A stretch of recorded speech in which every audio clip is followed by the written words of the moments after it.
मुंबई समेत महाराष्ट्र के कई इलाकों में भारी बारिश से जल जमाव, घाटकोपर, अंधेरी और चर्च गेट जैसे कई इलाकों में पानी भरने से ट्रैफिक दिखा सुस्त। महाराष्ट्र के कोंकण क्षेत्र में कल तक भारी बारिश का येलो अलर्ट जारी। मुंबई में भारी बारिश से अंधेरी सबवे में फिर से पानी भरा। एहतियातन सबवे को बंद किया गया। हालांकि हिंदमाता, सायन और गांधी मार्केट जैसे निचले इलाकों में रात तक जल जमाव कम हुआ था। महाराष्ट्र के रत्नागिरी जिले में भारी बारिश से बाढ़ जैसे हालात बने। गलियों, घरों में पानी भरा। दुकानों में भी कमर तक पानी दिखा।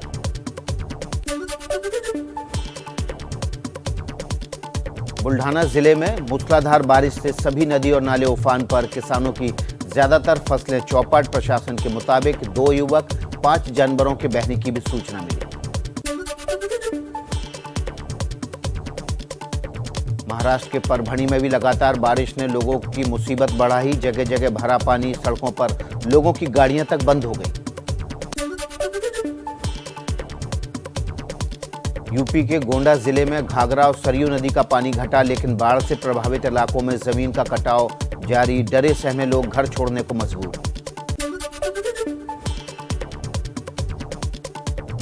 एमपी के अशोकनगर में स्कूल से घर लौट रहे बच्चों ने उफनती नदी पार करने की कोशिश की। 2-3 बच्चियां बहने से बाल बाल बची। एक साथी ने छलांग लगाकर बहने से बचाया। उत्तराखंड के नैनीताल में गर्ल्स हॉस्टल के नीचे जमीन लगातार धंसने से दहशत का माहौल। एक हॉस्टल खाली कराकर छात्राओं को दूसरे हॉस्टल में रखा गया। जमीन धंसने से हॉस्टल में कई जगह दरारें पड़ी। ऋषिकेश में रानी पोखरी पुल फिर से टूटा। रात में तेज बारिश के बाद बह गया पुल, जिससे आवाजाही पूरी तरह से ठप। प्रशासन ने कुछ समय पहले फिर से इस पुल को बनाया था। वैकल्पिक मार्ग भी बहा। रुद्रप्रयाग जिले में भारी बारिश से जगह जगह लैंडस्लाइड। बद्रीनाथ हाईवे पर भी कई जगह पहाड़ी हिस्से टूटे। रास्ते बंद, सैकड़ों लोग फंसे। रुद्रप्रयाग में पहाड़ी मलबा गिरने से जेसीबी और कई मशीनों को भी नुकसान पहुंचा। अलकनंदा और मंदाकिनी नदियों का बढ़ता जलस्तर भी खतरा बना। बेलनी पुल के नीचे शिव मूर्ति हुई जलमग्न। कर्णप्रयाग में पहाड़ों के गिरे मलबे ने कई घर, दुकानों और होटलों को पहुंचाया नुकसान। लोगों ने कहा जैसे तैसे बचे। प्रशासन की ओर से बहुत देर से मिली मदद। जोशीमठ में भी बारिश के बाद हालात खराब। पहाड़ी टूटने और मलबा गिरने की तस्वीरें कैमरों में कैद हुई। गांव के लिए बड़ी परेशानी। रुक करेंगे बाढ़ और बारिश से जुड़ी हुई कुछ खबरों का फटाफट अंदाज। पिथौरागढ़ जिले में भी लगातार बारिश और पहाड़ों से मलबा गिरने की वजह से कई रास्ते बाधित। प्रशासन के साथ कई स्थानीय लोग भी मलबा हटाने और रास्ता खोलने में जुटे हुए हैं। तेलंगाना का वारंगल जिला पिछले हफ्ते भर से ही रही बारिश की वजह से बेहाल हो गया है। सड़कें और कई इलाके जलमग्न हो गए हैं। प्रशासन ने रेड अलर्ट जारी किया है। निचले इलाके खाली कराने को कहा है। वारंगल में स्कूल से लौटती 3 बच्चियों को लोगों ने बहने से बचाया। रस्सी की मदद से निकाला। दूसरे इलाकों में बाइक सवार किसी तरह बहने से बचा, लेकिन बाइक को नहीं बचा पाया। तेलंगाना के करीमनगर जिले में भी भारी बारिश ने कई इलाकों को जलमग्न किया। घरों में पानी घुसने से दिक्कतों से जूझ रहे हैं लोग। तेलंगाना के सिरसिला में पिछले 3 दिन से हो रही भारी बारिश से शहर का बुरा हाल। कारों को बहने से बचाने के लिए कई लोगों ने पिलर के सहारे मोटी रस्सियों से उन्हें बांधा है। आंध्र प्रदेश के श्रीकाकुलम में मूसलाधार बारिश ने शहर को अस्त व्यस्त किया। कई इलाकों में जल जमाव से दिक्कतों में आए लोग। बंगाल की राजधानी कोलकाता भारी बारिश से हुई पानी। बहुत से इलाकों में पानी भर चुका है। दक्षिण कोलकाता की ये तस्वीरें आप देख रहे हैं।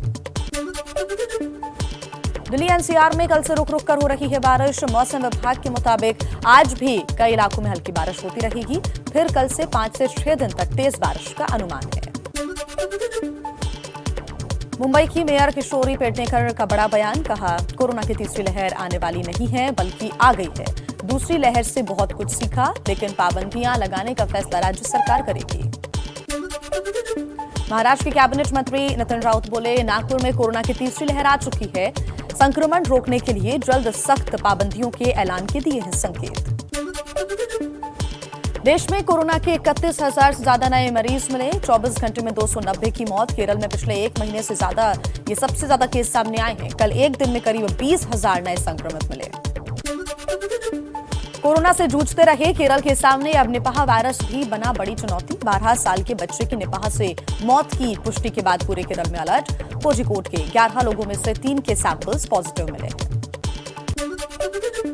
कोरोना के अलावा डेंगू, मलेरिया और चिकनगुनिया जैसी बीमारियों ने दिल्ली एनसीआर के लोगों के लिए अब खतरा बढ़ा दिया है। डॉक्टर और जानकारों ने लोगों से और भी ज्यादा सचेत रहने को कहा है।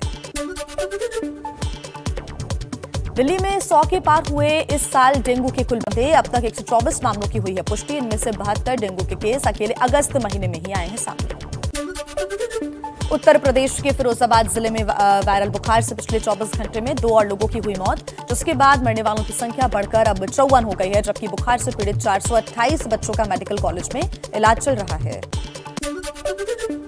फिरोजाबाद में बच्चों में वायरल बुखार के बढ़ते मामलों पर केंद्रीय हाई लेवल कमेटी ने स्वास्थ्य मंत्रालय को रिपोर्ट सौंप दी है। ज्यादातर मामले डेंगू के बताए जा रहे हैं, कुछ स्क्रब टाइफस के भी हैं और लेप्टोस्पायरोसिस के भी होने का दावा है।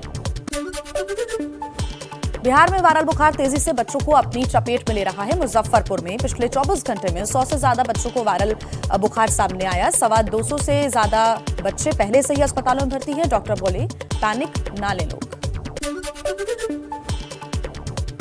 पटना में बिहार के सबसे बड़े अस्पताल में से एक एनएमसीएच में निमोनिया, बुखार और सर्दी खांसी से पीड़ित बच्चों की संख्या में लगातार इजाफा, लेकिन कम पड़ रहे बच्चों के बेड। एक बेड पर 2-2 बच्चों का इलाज हो रहा है। मध्य प्रदेश में भी बच्चों में वायरल बुखार के मामलों में बढ़ोतरी। भोपाल का सबसे बड़ा सरकारी अस्पताल बीमार बच्चों से भरा हुआ है। डॉक्टर बोले, एक हफ्ते में बच्चों के वायरल बुखार के केस 2 गुने हुए। इंदौर में वायरल और डेंगू बुखार से पीड़ित मरीजों की संख्या में तेजी से बढ़ोतरी। निजी से लेकर सरकारी अस्पतालों तक में मरीजों की लाइन लगी है। नेहरू अस्पताल में पहुंच रहे हैं रोजाना 750 मरीज। रायसेन जिले में कोरोना के अलावा मलेरिया, डेंगू के साथ पिस्सू से होने वाली स्क्रब टाइफस बीमारी की दस्तक। 6 साल के बच्चे की इस बीमारी से इलाज के दौरान मौत हो गई। भोपाल से पहुंची विशेष टीम ने घर घर सर्वे शुरू किया है। अब खबरें देख लेते हैं तेज रफ्तार से, जो कि तालिबान से जुड़ी हुई है।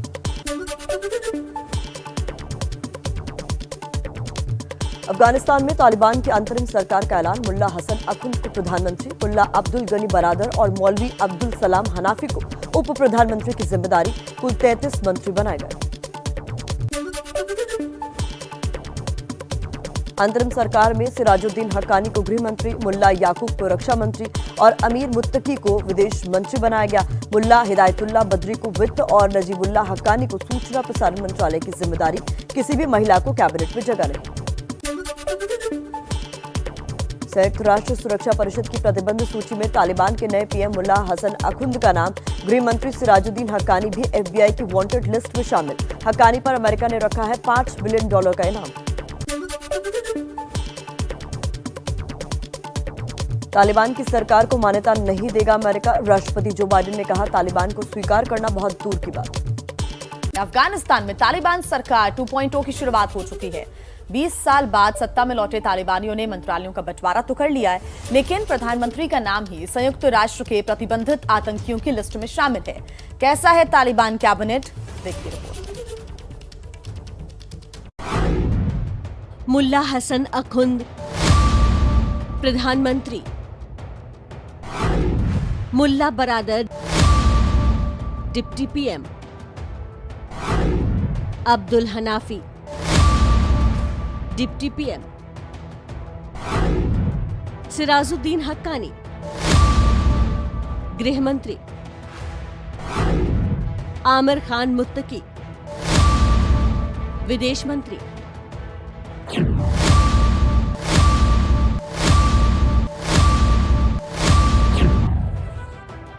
ये तालिबान की अंतरिम सरकार है, जिसकी काबिलियत ढूंढने की जद्दोजहद की जाए तो सीवी में आतंकी का ठप्पा सबसे ऊपर चस्पा है, वो भी यूनाइटेड नेशंस की सिक्योरिटी काउंसिल से वेरीफाइड मुहर के साथ।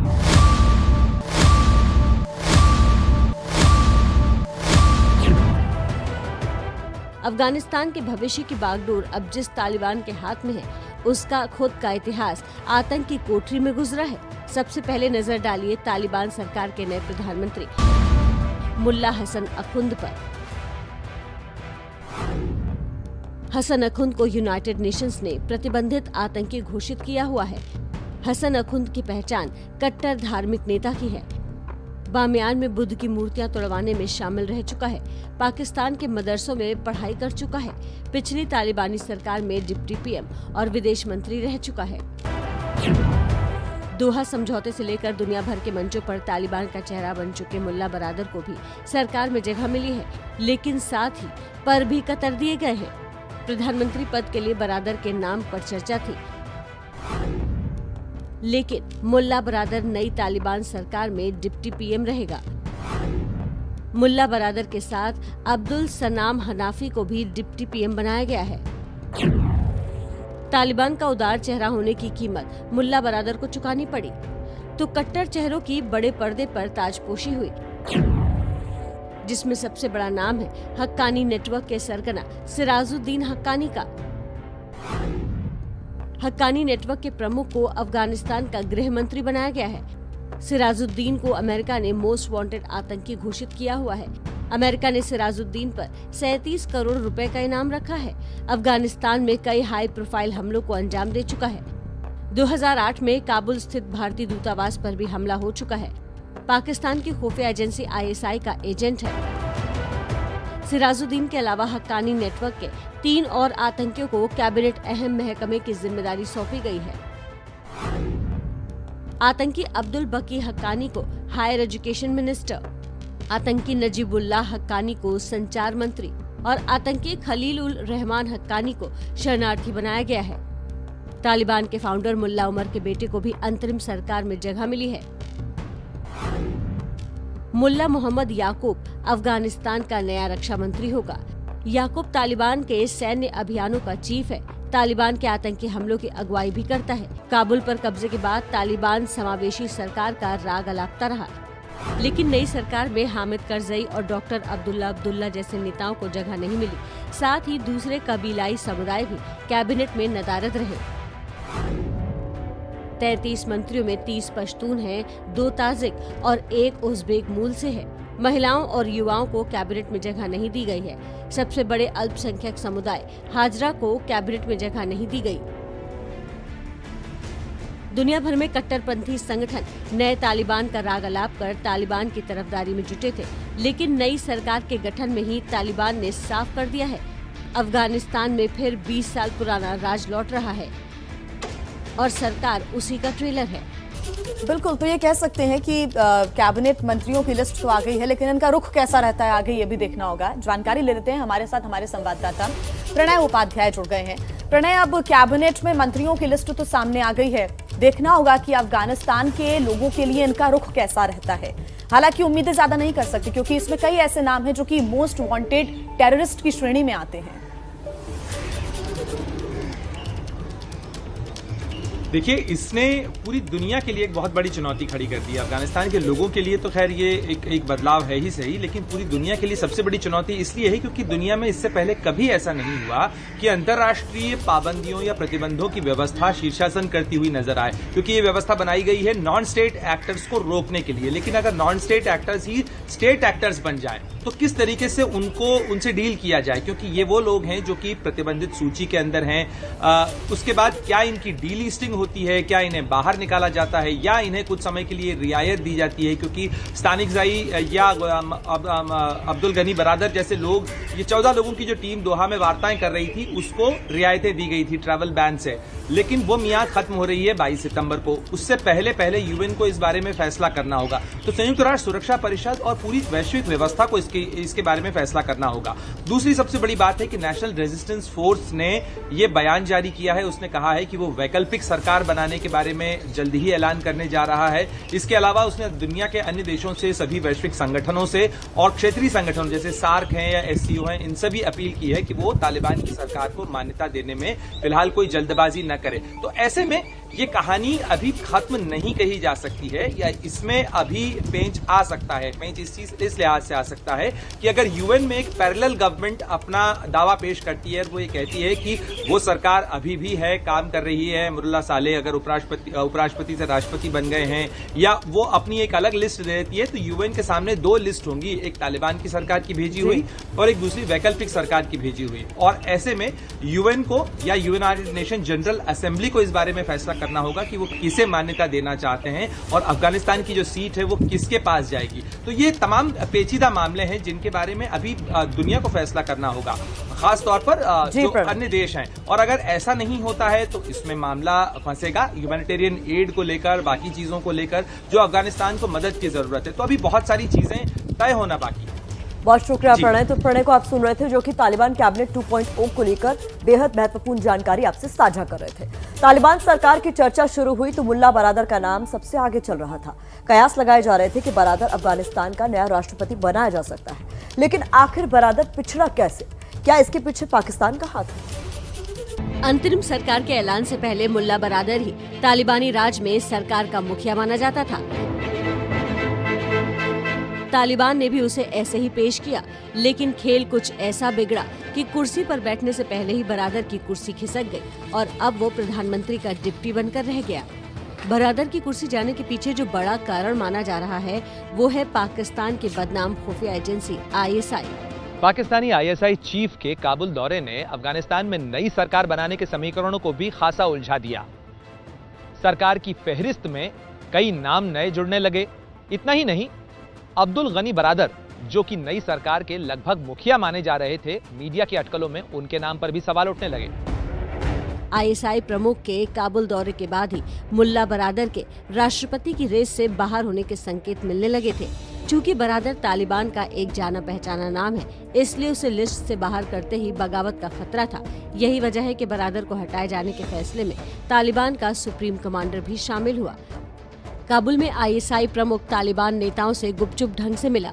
ISI ने बरादर को राष्ट्रपति न बनाए जाने की वकालत की। बरादर को राष्ट्रपति बनाने पर ISKP से हमले तेज करने की धमकी दी। ISI की धमकी के बाद कंधार में तालिबान नेताओं की बैठक हुई। कंधार की बैठक में सुप्रीम कमांडर हैबतुल्लाह अखुंजादा शामिल हुआ। हैबतुल्लाह ने हसन अखुंद के नाम का प्रस्ताव रखा। हसन अखुंद को रईसे जमहूर बनाने का प्रस्ताव रखा। सुप्रीम कमांडर से प्रस्ताव आने पर सभी तालिबान नेताओं ने सहमति दी। मुल्ला बरादर को उप प्रधानमंत्री बनाया गया। पाकिस्तान की साजिश है कि अफगानिस्तान में अपना दखल और बढ़ाने के लिए वो तालिबानी सरकार में ज्यादा से ज्यादा अपने मोहरे फिट कर सके, लेकिन तालिबान के कुछ बड़े नेता पाकिस्तान की इस साजिश के खिलाफ थे और जो अफगानिस्तान में पाकिस्तान के दखल के खिलाफ माने जाते हैं, उनमें मुल्ला बरादर का नाम सबसे ऊपर आता है। मुल्ला बरादर अरुजगान प्रांत का रहने वाला है। करीब 53 साल का बरादर तालिबान का सह संस्थापक है। उसने अफगानिस्तान में अपनी पढ़ाई पूरी की है। 2001 में अफगानिस्तान में तालिबानी राज खत्म होने के बाद बरादर पाकिस्तान भाग गया था। 2010 से 18 तक पाकिस्तान की जेल में रहा। 2018 में पाकिस्तान की जेल से बाहर आया। दोहा समझौते में शामिल था। पाकिस्तान तालिबान की सरकार में हक्कानी नेटवर्क को ज्यादा पावरफुल बनाना चाहता है और बरादर के हक्कानी नेटवर्क से रिश्ते बिल्कुल अच्छे नहीं हैं। पाकिस्तान चाहता है कि अफगानिस्तान की तालिबानी सरकार पर उसका पूरा नियंत्रण रहे, जबकि बरादर अफगानिस्तान में बिना किसी दबाव के स्वतंत्र तौर पर सरकार चलाना चाहता है। मुल्ला बरादर को सरकार के मुखिया की दावेदारी से हटाकर पाकिस्तान ने अफगानिस्तान की तालिबानी सरकार पर अपनी पहली जीत तो हासिल कर ही ली है। अब देखना होगा कि आगे आगे पाकिस्तान और उसकी खुफिया एजेंसी ISI अपने नापाक मंसूबों को पूरा करने के लिए अफगानिस्तान में बर्बादी की क्या क्या साजिश रचती है।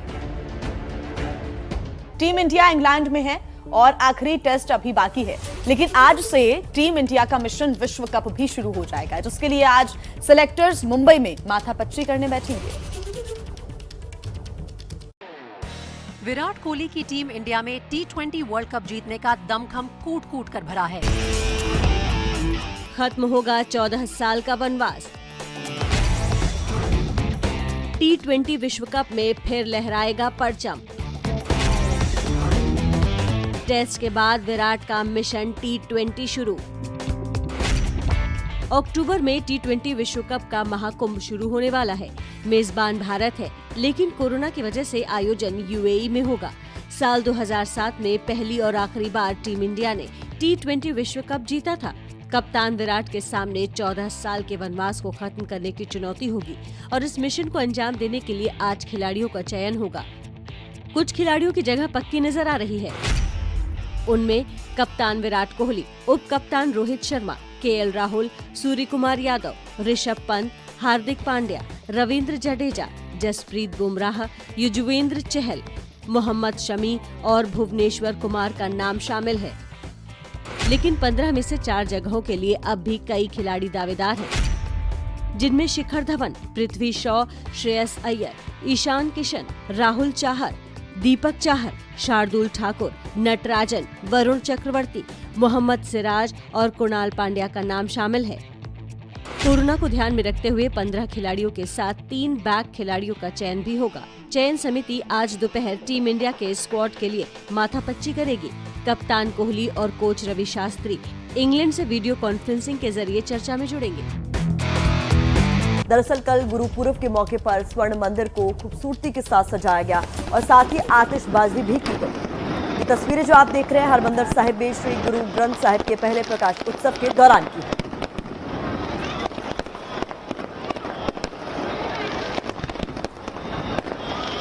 तो हरमंदिर साहिब यानी गोल्डन टेम्पल रोशनी में नहाया नजर आया। गुरुद्वारा रामसर साहिब से सचखंड श्री हरमंदिर साहिब तक कीर्तन भी सजाया गया। दरअसल सिख समुदाय के 5वें धर्मगुरु श्री अर्जुन देव जी ने रामसर साहिब में ही सन 1604 ईस्वी को गुरु ग्रंथ साहिब की संपादन किया था, जिसके बाद हरमंदिर साहिब यानी स्वर्ण मंदिर में पहला प्रकाश सचखंड किया गया था।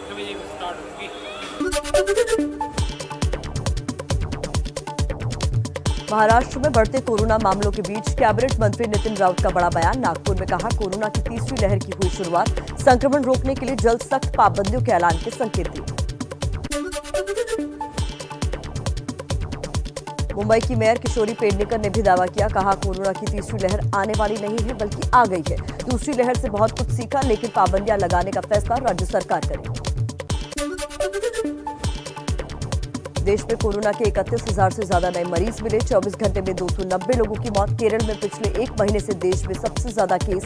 कल एक दिन में केरल में करीब 20,000 नए संक्रमित मिले। कोरोना से जूझते रहे केरल के सामने अब निपाह वायरस भी बनी चुनौती। 12 साल के बच्चे की निपाह से मौत की पुष्टि के बाद पूरे केरल में अलर्ट। कोझिकोड के 11 लोगों में से 3 के सैंपल पॉजिटिव पाए गए।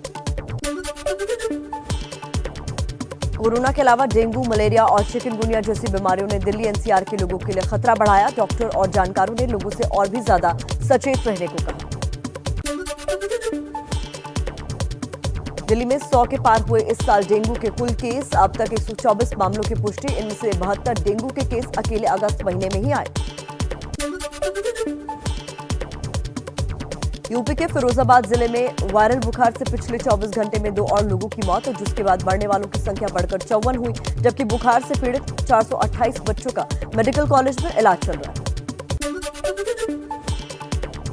फिरोजाबाद में बच्चों में वायरल बुखार के बढ़ते मामलों पर केंद्रीय हाई लेवल कमेटी ने स्वास्थ्य मंत्रालय को रिपोर्ट सौंपी। ज्यादातर मामले डेंगू के बताए, कुछ स्क्रब टाइफस के हैं और कुछ और बीमारी के भी।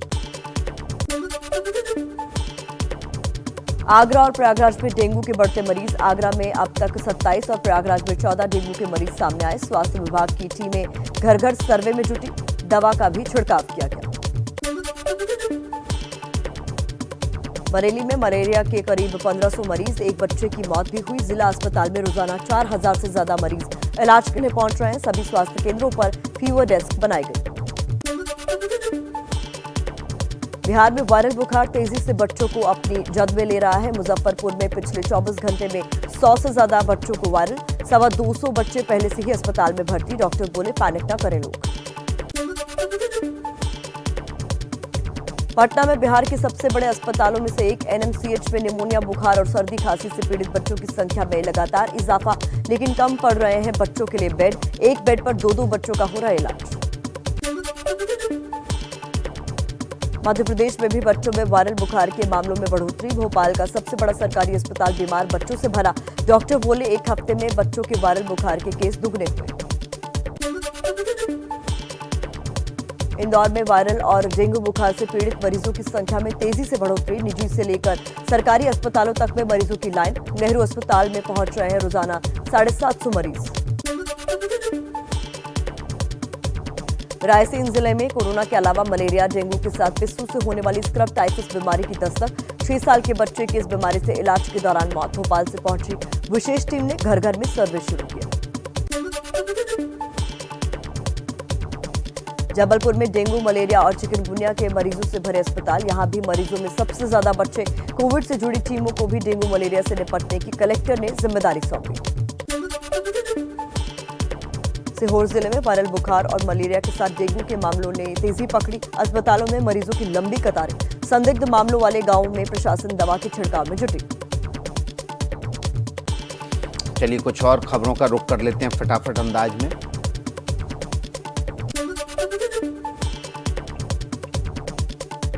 मुंबई समेत महाराष्ट्र के कई इलाकों में भारी बारिश और जलजमाव। घाटकोपर, अंधेरी और चर्चगेट जैसे कई इलाकों में पानी भरने से ट्रैफिक दिखा सुस्त। महाराष्ट्र के कोंकण क्षेत्र में कल तक भारी बारिश का येलो अलर्ट जारी। मुंबई में भारी बारिश से अंधेरी सबवे में फिर पानी भरा। एहतियातन सबवे को बंद किया गया। हालांकि हिंद माता, सायन और गांधी मार्केट जैसे निचले इलाकों में रात तक जलजमाव था।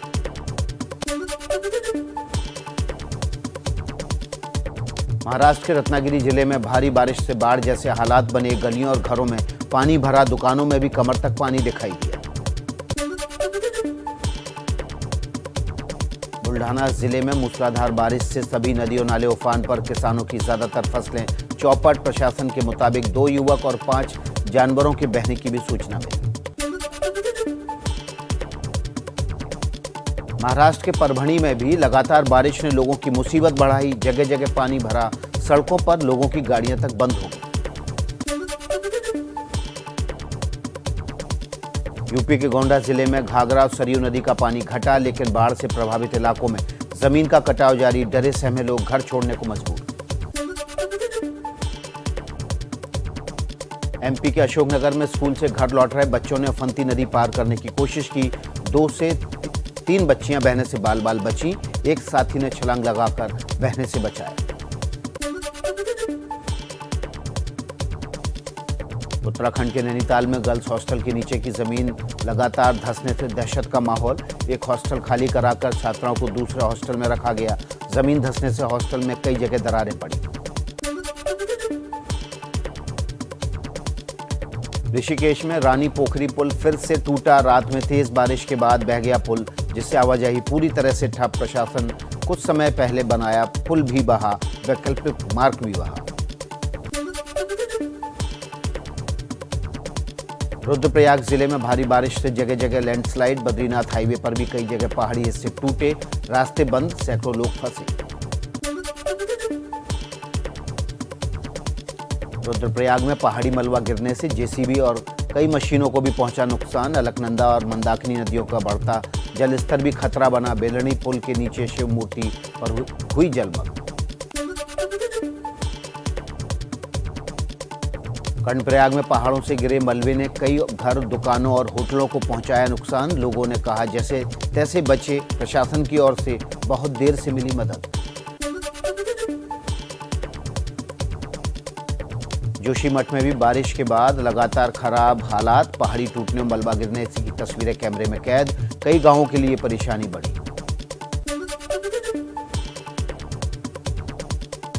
पिथौरागढ़ जिले में भी लगातार बारिश और पहाड़ों से मलबा गिरने की वजह से कई रास्ते बाधित। प्रशासन के साथ कई स्थानीय लोग भी मलबा हटाने और रास्ते खोलने में जुटे।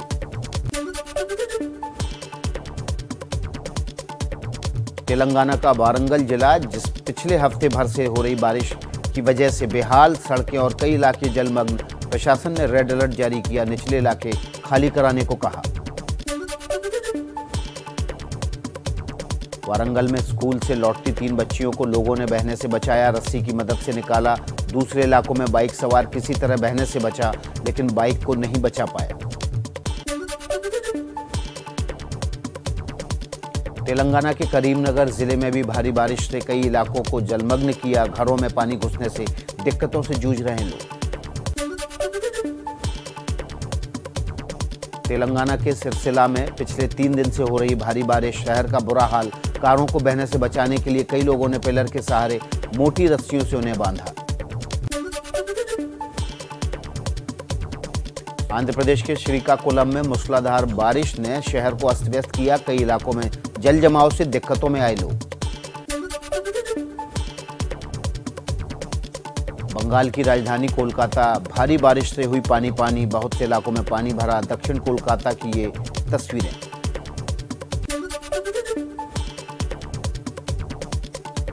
दिल्ली एनसीआर में कल से रुक रुक कर हो रही है बारिश। मौसम विभाग के मुताबिक आज भी हल्की बारिश होती रहेगी, फिर कल 5 से 6 दिन तक तेज बारिश का अनुमान। और आइए अब आपको तालिबान से जुड़ी हुई खबरों का अपडेट दे देते हैं फटाफट अंदाज में।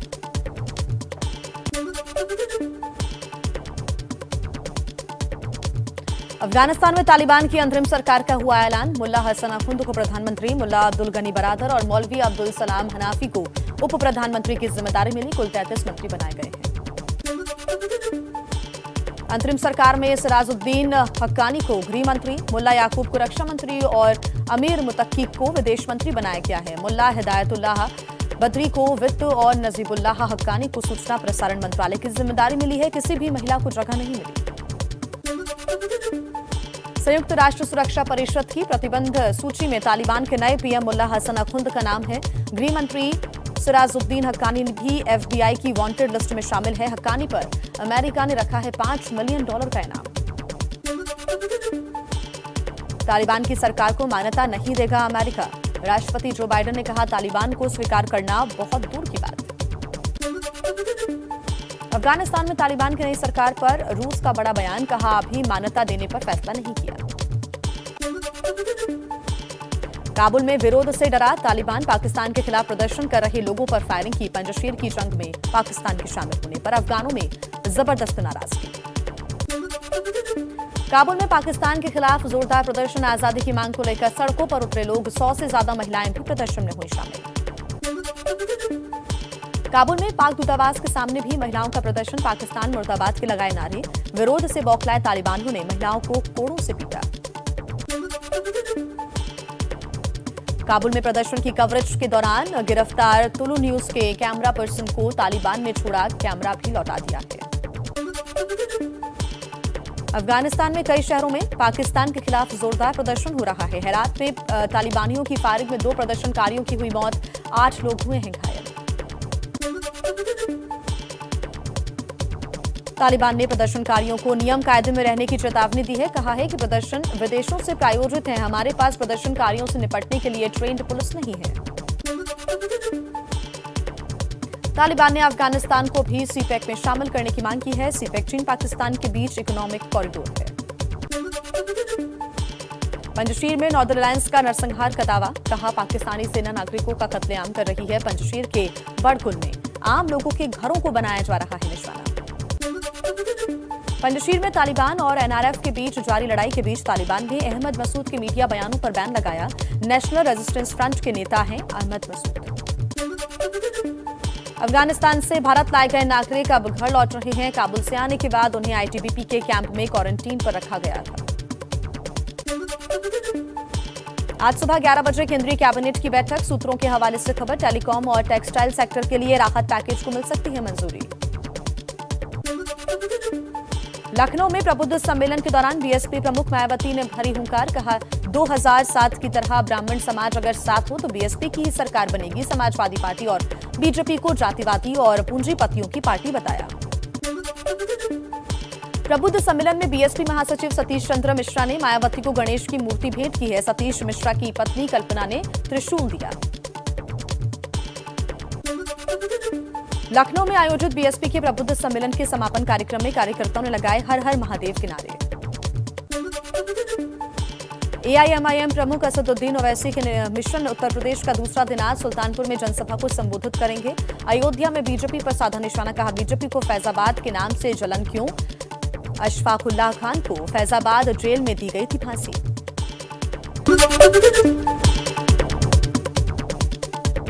आरपीआई के प्रमुख रामदास आठवले का दावा, 5 में से 4 राज्यों में बीजेपी की जीत तय। पार्टी पंजाब भी जीतने की कोशिश में जुटी, कहा आरपीआई को 8 से 10 सीट मिलनी चाहिए। मैनपुरी में समाजवादी पार्टी अध्यक्ष अखिलेश यादव ने बोला हमला, कहा बीजेपी के झूठ और झूठे प्रचार से बचो, दुनिया की सबसे झूठी पार्टी बीजेपी है।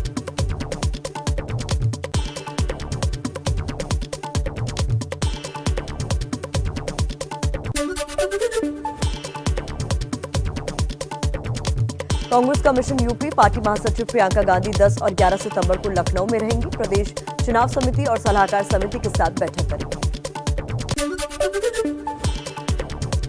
झारखंड की तर्ज पर यूपी विधानसभा में भी नमाज के लिए कमरे की मांग, समाजवादी पार्टी के विधायक इरफान सोलंकी ने अध्यक्ष से मांग पर विचार करने की गुजारिश की। यूपी को 14 सितंबर को पीएम मोदी 2 सौगात देंगे। अलीगढ़ में राजा महेंद्र प्रताप सिंह विश्वविद्यालय के साथ साथ डिफेंस कॉरिडोर का शिलान्यास करेंगे। पश्चिम बंगाल में सीएम ममता बनर्जी भवानीपुर सीट पर उपचुनाव के लिए आज से प्रचार शुरू करेंगी। 30 सितंबर को मतदान और 3 अक्टूबर को नतीजे आएंगे। 12 सितंबर को रामविलास पासवान की पहली बरसी का पटना में आयोजन, चिराग पासवान ने चाचा पशुपति पारस को घर जाकर न्यौता दिया। देश में कोरोना की तीसरी लहर की बात कर लें। आशंका तो काफी पहले से जताई जा रही थी, लेकिन अब महाराष्ट्र से जो खबरें आ रही हैं वो सबकी चिंता बढ़ा रही है। महाराष्ट्र में अचानक बढ़े केस के बाद सरकार दावा कर रही है कि राज्य में तीसरी लहर ने दस्तक दी थी। तीसरी वेव आ रही है, आ गई है। नागपुर में तो ऐलान किया गया है, तो मुझे लगता है हर एक ने खुद को संभालना चाहिए। मुंबई की मेयर का ये बयान खतरे की घंटी बजा रहा है कि आने वाले दिनों में मुंबई के लिए कितना बड़ा खतरा आने वाला है। पिछले कुछ दिनों के मुंबई के आंकड़े देखें तो जहां मुंबई में 30 अगस्त को एक दिन में 334 नए केस आए थे, वहीं 2 मरीजों की मौत हुई थी। 31 अगस्त को भी ये आंकड़ा 300 से नीचे ही था। 323 नए केस आए थे, 1 की मौत हुई थी। लेकिन सितंबर से केस 400 के ऊपर हो गए और पहली ही सितंबर को 416 नए केस और 4 लोगों की मौत हो गई। 2 सितंबर को 441 नए केस आए और 3 की मौत हो गई। 3 सितंबर को भी 442 नए केस आए और 3 लोगों की मौत हो गई। लेकिन इन केसों के बावजूद लोग मानने को तैयार नहीं हैं। मुंबई की दादर मंडी की ये तस्वीरें ज्यादा पुरानी नहीं हैं। केवल 2 दिन पहले की इन तस्वीरों को देखकर लगता ही नहीं कि मुंबई के लोगों में कोरोना का कोई खौफ है। मुंबई ही नहीं, महाराष्ट्र के आंकड़े देखें तो इससे भी ज्यादा चिंताजनक है। 5 सितंबर को जहां महाराष्ट्र में 4057 नए केस आए थे और 67 लोगों की मौत हुई थी, वहीं अगले दिन 6 सितंबर को 3623 नए केस आए और 37 लोगों की मौत हो गई। मुंबई के अलावा नागपुर, सतारा, रत्नागिरी, मुंबई और पुणे में भी केस बढ़ रहे हैं। नागपुर में तो केस पहले से दोगुने हो गए हैं। जो आंकड़े कोरोना पॉजिटिव के हमारे सामने आए, वो बहुत दिनों बाद आज डबल के फिगर में हम आ गए हैं। इसका मतलब हमारे यहाँ थर्ड वेव का आगमन हो गया है। नागपुर में रेस्टोरेंट शाम 8 बजे और दुकानें शाम 4 बजे बंद करने का आदेश जारी कर दिया गया है। मुंबई और पुणे में भी लोग जिस तरह से लापरवाहियां कर रहे हैं, यहाँ भी जल्द ही पाबंदियां लगाई जा सकती हैं। तो मुंबई और महाराष्ट्र के लोगों की दिक्कतें लगातार बढ़ती जा रही है। तीसरी लहर की जो लगातार आशंकाएं व्यक्त की जा रही है, मेयर का ऐसा कहना है मुंबई की कि ये लहर ऑलरेडी आ चुकी है। महाराष्ट्र में दूसरी तरफ कोरोना के बढ़ते मामलों के बीच बीएमसी ने गणेश उत्सव को लेकर भी अब नई गाइडलाइंस जारी की हैं। बड़ी खबर आपको बता देती हैं, टीएमसी ने मंडल में जाकर गणपति के दर्शन करने पर रोक लगा दी है। मंडलों को ऑनलाइन दर्शन की व्यवस्था करने के लिए कहा गया है। गणेश जी की मूर्ति को पंडालों में लाने के लिए सिर्फ 10 लोगों को ही इजाजत होगी, वो भी उन्हें जिनको वैक्सीन की दोनों खुराक लग चुकी है। घरों में विराजमान होने वाले गणपति की मूर्ति लाने के लिए भी 5 लोगों को ही परमिशन मिलेगी।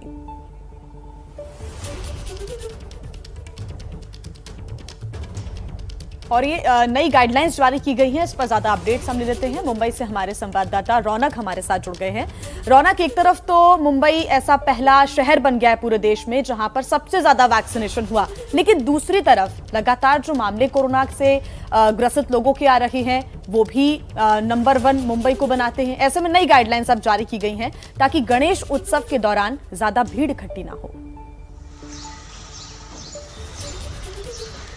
जी निश्चित तौर पर सरकार और खासतौर से बीएमसी की चिंता जो है वो जिस तरह से लगातार नए मामले सामने निकल कर आ रहे हो उसको देखते हुए बढ़ी हुई है और यही वजह है कि बीएमसी की ओर से गणेश उत्सव के दौरान गाइडलाइंस जो है वो जारी की गई। इसमें साफ तौर पर कहा है कि फिजिकली तौर पर गणेश बड़े पंडालों में जाकर अब आम आदमी जो है वो दर्शन नहीं कर पाएगा। पंडालों को ये रिक्वेस्ट की गई है कि आप ऑनलाइन दर्शन की सुविधा जो है उसकी व्यवस्था पंडालों में करें ताकि ज़्यादा भीड़ जो है वहाँ पर इलाकों में और जो मंडल में काम करने वाले कार्यकर्ता है वो भी वहाँ पर ज़्यादा भीड़ इकट्ठा ना कर सके। दूसरा, शुक्रवार से गणेश उत्सव की शुरुआत हो रही है। अगले 10 दिनों तक ये उत्सव बड़ी ही धूमधाम के साथ मनाया जाएगा। ऐसे में गणेश प्रतिमाओं को पंडाल में लाने के लिए केवल 10 लोग ही पंडाल के अलाउड होंगे और जो घर में विराजमान होने वाली गणपति की प्रतिमाएं हैं उनको लाने के लिए केवल 5 लोगों की ही अनुमति जो है बीएमसी ने दी है। तो कुल मिलाकर चिंता जो है बढ़ाई गई है। लेकिन अगर पूरे महाराष्ट्र की बात करें जैसे जी बहुत शुक्रिया रौनक इस तमाम जानकारी के लिए। तो रौनक कुकड़े आपको अपडेट दे रहे हैं कि किस तरीके की गाइडलाइंस गणेश उत्सव को लेकर जारी की गई। इससे पहले हमने आपको बताया था कि जन्माष्टमी में दही हांडी ना हो, इसको लेकर भी राज्य सरकार ने कुछ गाइडलाइंस जारी की थी। केसेस बढ़ रहे हैं, ऐसे में जान लेते हैं कि मुंबई में वैक्सीनेशन की रफ्तार कैसी है और जानने के लिए सीधे लिए चलते हैं आपको विकास के पास। मुंबई के पिछले 5 दिनों के वैक्सीनेशन के आंकड़े पर नजर डाल लेते हैं और आपको बता देते हैं किस तरह से मुंबई में वैक्सीनेशन की रफ्तार है। 3 सितंबर का आंकड़ा देखिए, 90,309 डोज लगी थी 3 सितंबर को। उसके बाद 4 सितंबर को डोज बढ़ी और 1,80,272 डोज लगी। फिर 5 सितंबर को फिर डोज गिरी नीचे और 32,616 लोगों को ये डोज लगी। 6 सितंबर को ये आंकड़ा फिर से बढ़ा, 1,32,000 तक ये गया आंकड़ा और फिर 7 सितंबर को एक बार फिर से नीचे आया डोज का आंकड़ा, 80,000 के आसपास डोज लगी। कुल मिला के जो रफ्तार है टीकाकरण की मुंबई में वो ऊपर नीचे होती रही, लेकिन फिर भी भारत का नंबर 1 शहर बन गया है मुंबई जहां पर डोज लगी है। और हम आपको बता देते हैं, देखिए 18 साल से ऊपर की कुल जो जनसंख्या है उसमें कितने फीसदी लोग वैक्सीनेट हो चुके हैं वो हम आपको बता रहे हैं। पहली डोज देखिए 80% लोगों को 18 साल से जो अधिक आयु के लोग हैं उनको लग चुकी है। जबकि दूसरी डोज की क्या स्थिति है? दूसरी डोज की स्थिति है कि तकरीबन 30% लोगों को दूसरी डोज भी लग चुकी है जो 18 साल से ऊपर। तो अपने आसपास के सेंटर पर ज़रूर जाइए, अपने वैक्सीन की बारी का प्रतीक्षा कीजिए और ज़रूर लगवाइए, क्योंकि इस बीमारी का पहला इलाज बचाव और दूसरा इलाज वैक्सीनेशन है। तो वैक्सीनेशन ज़रूर करवाइए, एहतियात ज़रूर करो।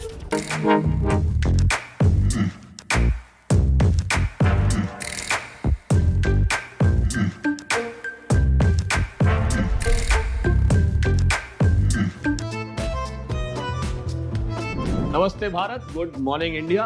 बहुत भूख लगी है सुबह सुबह और आप तो जानते हैं कि दुनिया में 2 तरह के लोग होते हैं, एक वो जो खाने के लिए जीते हैं और दूसरे वो जो जीने के लिए खाते हैं। हम और आप तो खाने के लिए जीते हैं। एक चीज होती है चाइनीज डिश गोभी मंचूरियन। मिस चुंग मेरे साथ बैठी हुई है यहाँ पर। मिस्ट्री क्या है?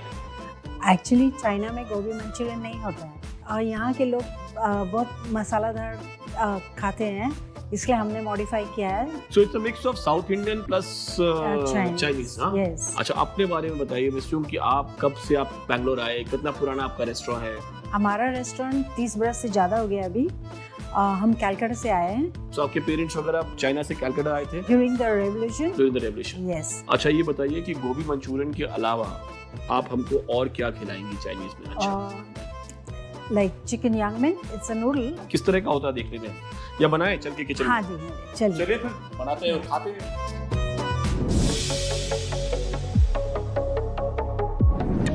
तो किचन में हम आ गए हैं। हमारे साथ मुस्तकिम साहब हैं। उसके साथ कहाँ के रहने वाले हैं आप? जी, मैं झारखंड का रहने वाला हूँ। देखिए भाई साहब, Chinese restaurant, Chinese owner, Jharkhand के शेफ और मसाले वाली साउथ इंडियन चाइनीज गोभी मंचूरियन, पूरा नेशनल इंटीग्रेशन है यहाँ पे। कैसे बनाते हैं ये गोभी? हमने ले ली। सबसे पहले गोभी इसे थोड़ा काटेंगे। थोड़ा क्यों, पूरा काटिए जी। झारखंड में मिलता है गोभी मंचूरियन? जी सब मिलते हैं जी। गोभी अब रेडी हो गया। अब क्या करेंगे हम? इसको निकालेंगे इसमें। निकालेंगे। चलिए, इसको इसमें निकाला। वाह। अब इसको थोड़ा बॉईल करेंगे। बॉईल करेंगे जी। ठीक है, कितनी देर बॉईल करेंगे? 5 मिनट। 5 मिनट। अब आपका समय शुरू होता है 5 मिनट का। ये वाह, 5 मिनट पूरे मुलायम हो गई है जी। अब क्या करेंगे? अब इसको मिक्स करेंगे। 2 स्पून मैदा, ये कॉर्नफ्लोर। अब थोड़ा इसको सॉल्ट मिक्स करेंगे।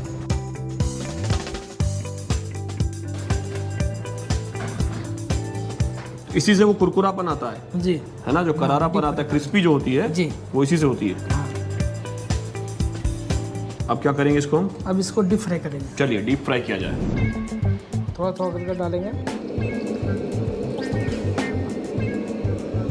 छींटा जो गरम मारता है, कितना देर तक इसको हम लोग फ्राई करते हैं? जब तक एकदम जब तक डीप फ्राई ब्राउन कलर हो। Brown colour.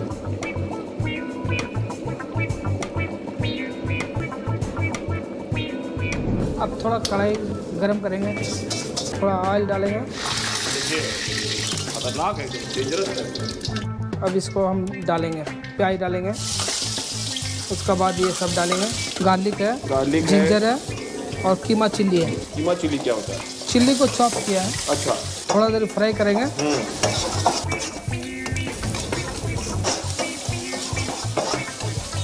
थोड़ा चिल्ली पेस्ट, थोड़ा सोया सॉस डालेंगे, शुगर डालेंगे, सॉल्ट डालेंगे, पेपर डालेंगे। फिर इसको मिलाएंगे। जी, अब इसको गोभी को इसमें डाल देंगे। गोभी को इसमें डाल दिया गया। जी, अब इसको टॉस करेंगे। थोड़ा देर टॉस करने के बाद एक धनिया डालेंगे। उसका क्या करें अगर ऐसे ही चमचा से मिला दे तो? जी, उसमें इसको आप पूरा मिक्स नहीं होगा। पूरा मिक्स नहीं होगा। जी, आप इस पे ऐसा रोलिंग कीजिएगा तो अच्छा से मिक्स हो जाएगा। ये गोभी मंचूरियन हो गया तैयार। इसको थोड़ा पानी लिया। थोड़ा पानी लिया जी, उसके बाद ये नूडल इसमें डाल के थोड़ा बॉईल किया। ये नूडल यही अपना बना हुआ है? जी, अब बॉईल होने तक इसको थोड़ा पकाएंगे। तो ये पतला नूडल है जो अपना बनाया हुआ है, बाजार का नहीं है? नहीं है। ये प्योर चाइनीज डिश है? जी, है ना? जी, प्योर चाइनीज। ये झाड़ू का जो काम होता है चाइनीज खाना बनाने में, सब कढ़ाई वढ़ाई साफ करने में सबसे इम्पोर्टेंट काम है। हाँ, हर टाइम धोना पड़ता है। अब कढ़ाई में थोड़ा तेल डाल दिया हमने। हाँ। फिर उसके बाद में थोड़ा चिकन लेंगे, इसको छोटा छोटा पीस कर दिए। तेल गरम है, अब इसको हम डालेंगे, थोड़ा हल्का फ्राई करेंगे। उसके बाद कीमा ऑनियन डालेंगे। अच्छा, कीमा मतलब कटा हुआ अनियन है। हाँ, और क्या है साथ में? थोड़ा गार्लिक है, लहसुन के संग हमने जिंजर डाला, जिंजर अदरक डाल दिया। जी, अब थोड़ा सा इसमें ब्लैक बीन सॉस डालेंगे। Black bean sauce? जी, ये क्यों डालते हैं? फ्लेवर के लिए या टेस्ट के लिए? टेस्ट के, इसमें ये थोड़ा सोया सॉस डालेंगे। सोया सॉस डाल दिया। थोड़ा सा चिली सॉस डालेंगे, ऐड करेंगे। जी, खुशबू आने लग गई है। जी, अब इसमें थोड़ा सूप का पानी डालेंगे। सूप का पानी? जी। अच्छा, तो ये पहले जो सूप बनाया था उसका पानी, चिकन का ही सूप का है? जी, थोड़ा ये डालेंगे, सॉल्ट डालेंगे। चिकन कच्चा था या चिकन पहले से उबला हुआ था? नहीं, कच्चा था। जी, थोड़ा शुगर ऐड करेंगे। थोड़ा चीनी भी डालेंगे? जी, बढ़िया। अब ये कॉर्नफ्लोर घोला हुआ है, इसको कॉर्नफ्लोर थोड़ा हल्का मारेंगे। ये हो गया। उसके बाद में हरा प्याज। जी, स्प्रिंग ऑनियन। बहुत बढ़िया। जी, हो गया। अब इसके ऊपर ये हमने इसको नूडल्स के ऊपर आपने इसको पूरा निकाल दिया। जी, खाना तैयार हो गया, बड़ी मेहनत से बनाया है हमने उसके निज़ाम के साथ। अब इसको जरा बैठ के नीचे रेस्टोरेंट में इसका सेवन किया जाए और आनंद उठा के पता लगाया जाए कि टेस्ट कैसा है।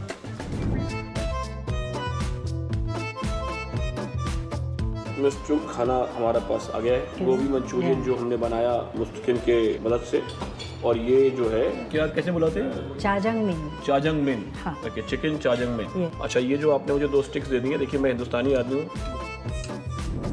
ओहो, तो हाँ, अब हमने ये 3 उंगलियां लगाई, 3 फिंगर लगाए। हाँ। ओहो, तो भाग जा रहा है। 3 फिंगर ऊपर और इसको लेवल कर देना। 3 फिंगर लेवल किया। हाँ। 3 फिंगर ऊपर और ऐसे उठाना। ये ऐसे उठाया और हाँ, बहुत ही शानदार। बहुत ही शुक्रिया आपका, बहुत बहुत, ये गोभी मंचूरियन और इसके लिए। तो जब तक हम गोभी मंचूरियन और चाजंग मिन, मैंने सही बोला ना एकदम, चाजंग मिन का स्वाद उठाते हैं, तब तक आप अगले एपिसोड तक हमारा इंतजार करिए, या फिर जैसे हमने बनाया है घर में वैसे बना के ट्राई करिए। मिलते हैं आपसे अगले एपिसोड में। एलजेपी सांसद चिराग पासवान आज आरजेडी नेता तेजस्वी यादव से मुलाकात करने वाले हैं। आपको बता दें कि पशुपति पारस गुट अलग होने के बाद से ही चिराग और तेजस्वी के साथ आने की चर्चा चल रही थी। लालू भी चिराग तेजस्वी के साथ आने की इच्छा पहले ही जाहिर कर चुके हैं। हालांकि आज होने वाली मुलाकात का मकसद क्या है, ये अभी पता नहीं चल सका है। 12 सितंबर को रामविलास पासवान की पहली बरसी को लेकर चिराग कल चाचा पारस से भी मिले हैं और उन्हें बरसी के लिए न्योता दिया है। इसके अलावा पीएम मोदी, नीतीश और सोनिया गांधी को भी न्योता दिया गया है।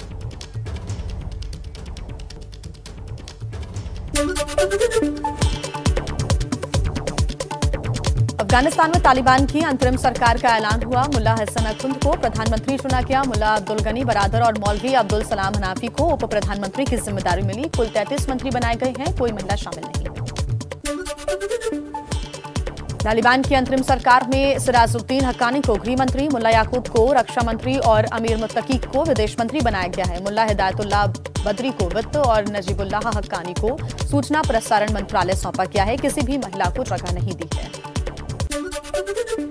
संयुक्त राष्ट्र सुरक्षा परिषद की प्रतिबंध सूची में तालिबान के नए पीएम मुल्ला हसन अखुंद का नाम है। गृह मंत्री सिराजुद्दीन हक्कानी भी एफबीआई की वांटेड लिस्ट में शामिल। हक्कानी पर अमेरिका ने रखा है $5 मिलियन का इनाम। तालिबान की सरकार को मान्यता नहीं देगा अमेरिका। राष्ट्रपति जो बाइडेन बोले, तालिबान को स्वीकार करना बहुत दूर की बात। रूस ने कहा अभी मान्यता देने पर फैसला नहीं किया। पंजशीर में नॉर्दर्न अलायंस का नरसंहार का दावा, कहा पाकिस्तानी सेना नागरिकों का कत्लेआम कर रही है। पंजशीर के बदपुल में आम लोगों के घरों को निशाना बनाया गया है। तो बड़ी खबरों से हमने आपको रूबरू करवाया। अब देखते हैं देश की बड़ी खबरें, जिनमें कोरोना से जुड़ा बहुत बड़ा दावा महाराष्ट्र से हुआ है, तो बैठक, प्रदर्शन और खेल की दुनिया की भी अहम खबरें। महाराष्ट्र में बढ़ते कोरोना मामलों के बीच कैबिनेट मंत्री नितिन राउत का बड़ा बयान। नागपुर में कहा कोरोना की तीसरी लहर की हुई शुरुआत, संक्रमण रोकने के लिए जल्द सख्त पाबंदियों के ऐलान के संकेत दिए। मुंबई की मेयर किशोरी पेडनेकर ने भी दावा किया, कहा कोरोना की तीसरी लहर आने वाली नहीं बल्कि आ गई है। पाबंदियां लगाने का फैसला राज्य सरकार करेगी। गणेश उत्सव को लेकर बीएमसी ने नए सख्त नियम जारी किए। देश में कोरोना के 31,000 से ज्यादा नए मरीज मिले। 24 घंटे में 290 लोगों की मौत। केरल में पिछले एक महीने से देश में सबसे ज्यादा केस। कल एक दिन में केरल में करीब 20,000 नए संक्रमित मिले। कोरोना से जूझते केरल के सामने अब निपाह वायरस का भी खतरा। 12 साल के बच्चे की निपाह से मौत की पुष्टि के बाद पूरे केरल में अलर्ट। कोझिकोड के 11 लोगों में से 3 के सैंपल पॉजिटिव पाए गए। आज सुबह 11 बजे केंद्रीय कैबिनेट की बैठक। सूत्रों के मुताबिक टेलीकॉम और टेक्सटाइल सेक्टर के लिए राहत पैकेज को मिल सकती है मंजूरी। एमएसपी बढ़ाने की मांग को लेकर आरएसएस से जुड़े संगठन भारतीय किसान संघ का आज धरना। देश भर में जिला मुख्यालयों पर सांकेतिक प्रदर्शन करेगा किसान संघ। अगले महीने होने वाले T20 विश्व कप के लिए आज हो सकता है टीम इंडिया का ऐलान। सिलेक्टर्स, कोच, कप्तान कोहली और उपकप्तान रोहित शर्मा की आज वर्चुअल मीटिंग। और अब देश के सबसे बड़े प्रदेश यूपी चलते हैं, जहां चुनावी राजनीति दिनों दिन गर्मा रही है, तो तेजी से पसारते बुखार और बाढ़ का भी अपडेट है।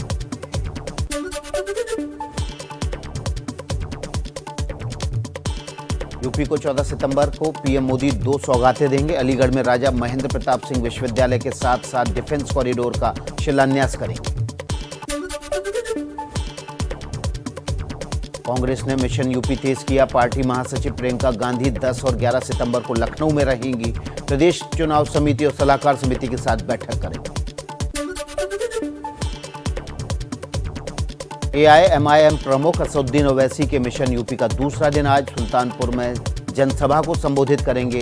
अयोध्या में बीजेपी पर साधा निशाना, कहा बीजेपी फैजाबाद के नाम से क्यों जलती है। अशफाकुल्ला खान को फैजाबाद जेल में ही दी गई थी फांसी। यूपी के चुनावी दंगल में ओवैसी का बड़ा दावा, कहा 100 सीटों पर चुनाव लड़ेंगे और जीतेंगे। 60 साल तक सबको जिताया, अब हम जीतेंगे। यूपी सरकार के मंत्री ब्रजेश पाठक ओवैसी पर निशाना साधा, बोले जैसे सावन भादों में जोर की बरसात होती ठीक वैसे ही चुनाव आते हैं। विपक्ष एकजुट होने की कोशिश में जुट गया है, उससे फर्क नहीं पड़े। कांग्रेस नेता दिग्विजय सिंह का ओवैसी पर हमला, कहा तेलंगाना की सभी सीट पर चुनाव क्यों नहीं लड़ते, यूपी बिहार में क्यों चुनाव लड़ते हैं, ये उनकी बीजेपी से मिली भगत कुश्ती है। लखनऊ में प्रबुद्ध सम्मेलन के दौरान बीएसपी प्रमुख मायावती ने भरी हुंकार, कहा 2007 की तरह ब्राह्मण समाज अगर साथ हो तो बीएसपी की ही सरकार बनेगी। समाजवादी पार्टी और बीजेपी को जातिवादी और पूंजीपतियों की पार्टी बताया। यूपी के फिरोजाबाद जिले में वायरल बुखार ने पिछले 24 घंटे में 2 और लोगों की मौत, जिसके बाद मरने वालों की संख्या बढ़कर 54 हुई, जबकि बुखार से पीड़ित 428 बच्चों का मेडिकल कॉलेज में चल रहा है इलाज। फिरोजाबाद में बच्चों में वायरल बुखार के बढ़ते मामलों पर केंद्रीय हाई लेवल कमेटी ने स्वास्थ्य मंत्रालय को सौंपी रिपोर्ट। ज्यादातर मामले डेंगू के बताए, कुछ स्क्रब टाइफस और लेप्टोस्पायरोसिस के भी होने का दावा किया। आगरा और प्रयागराज में डेंगू के बढ़ते मरीज। आगरा में अब तक 27 और प्रयागराज में 14 डेंगू के मरीज सामने आए। स्वास्थ्य विभाग की टीमें घर घर सर्वे में जुटी, दवा का भी छिड़काव। बरेली में मलेरिया के करीब 1500 मरीज, एक बच्चे की मौत भी हुई। जिला अस्पताल में रोजाना 4000 से ज्यादा मरीज इलाज के लिए पहुंच रहे हैं। सभी स्वास्थ्य केंद्रों पर फीवर डेस्क बनाई गई है। यूपी के गोंडा जिले में घाघरा और सरयू नदी का पानी घटा, लेकिन बाढ़ से प्रभावित इलाकों में जमीन का कटाव जारी। डरे सहमे लोग घर छोड़ने पर मजबूर। और अब देश की राजधानी दिल्ली और इससे लगे हरियाणा का रुख कर लेते हैं। दिल्ली में मौसम का ताजा हाल बताएंगे, तो वहीं हरियाणा में किसान प्रदर्शन का अपडेट आपको देते हैं। हरियाणा के करनाल में किसानों ने महापंचायत के बाद मिनी सचिवालय तक मार्च निकाला। रात भर बाहर धरने पर बैठे रहे। राकेश टिकैत समेत कई बड़े किसान नेता मौजूद, भारी सुरक्षा बल तैनात। करनाल में मिनी सचिवालय के बाहर प्रदर्शनकारी किसानों को रोकने के लिए कल पुलिस ने पानी की बौछार की। राकेश टिकैत ने कहा, पानी की बौछार से किसानों की आवाज को दबा नहीं सकते, मांगे पूरी होने तक धरना देंगे। मिनी सचिवालय के बाहर धरने पर बैठे किसानों के लिए लंगर भी लगाया गया। योगेंद्र यादव ने कहा, हमारा संकल्प मिनी सचिवालय के घेराव का था, तमाम मुश्किलों के बाद घेराव कर लिया। कांग्रेस ने मोदी सरकार पर साधा निशाना। रणदीप सुरजेवाला ने कहा, सरकार दोहा जाकर तालिबान से बात कर सकती है तो किसानों से क्यों नहीं, किसानों को बुलाकर बात करे सरकार। बीजेपी सांसद विनय सहस्त्रबुद्धे का राकेश टिकैत पर निशाना। कहा, टिकैत के बयानों में राजनीतिक विचारधारा दिखी है। अब ये आंदोलन राजनीतिक रंग ले चुका है और विपक्ष की भूमिका निभा रहा है।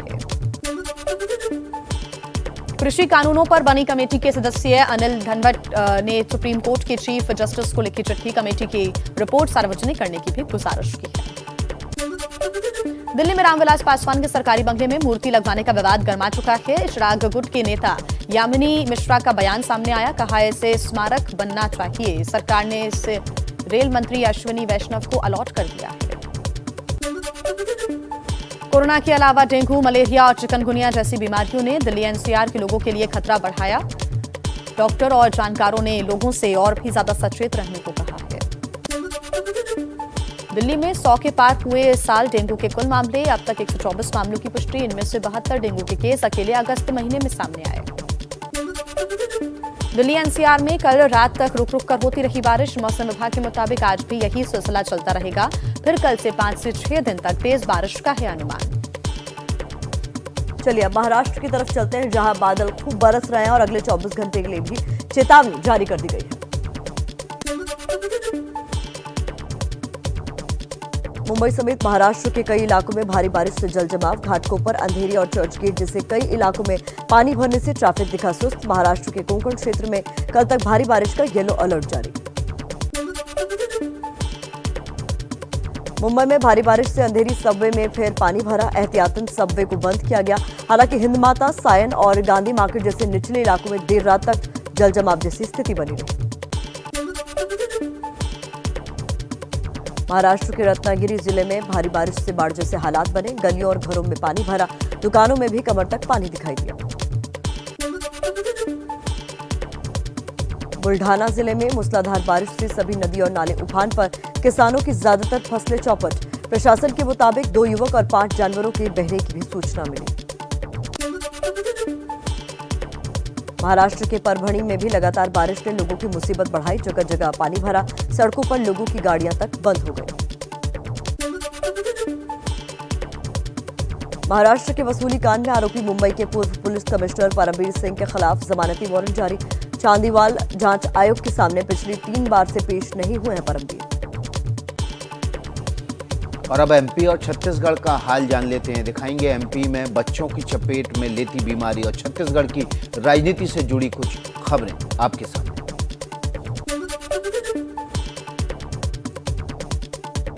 मध्य प्रदेश में भी बच्चों में वायरल बुखार के मामलों में बढ़ोतरी। भोपाल का सबसे बड़ा सरकारी अस्पताल बीमार बच्चों से भरा।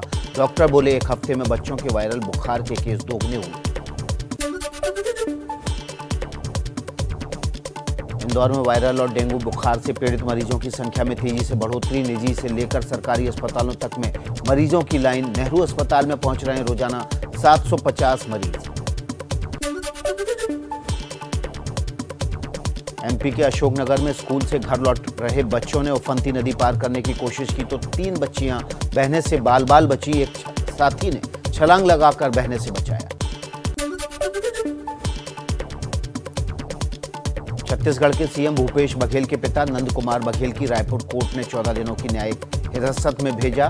नंद कुमार बघेल ने कहा, सुप्रीम कोर्ट तक लड़ाई लड़ूंगा। और अब बिहार का रुख कर लेते हैं। देखिए बिहार की ताजा खबरों में क्या है खास। बिहार में वायरल बुखार तेजी से बच्चों को अपनी चपेट में ले रहा है। मुजफ्फरपुर में पिछले 24 घंटे में 100 से ज्यादा बच्चों को वायरल। 250 से ज्यादा बच्चे पहले से अस्पताल में भर्ती। डॉक्टर बोले पैनिक ना करें लोग।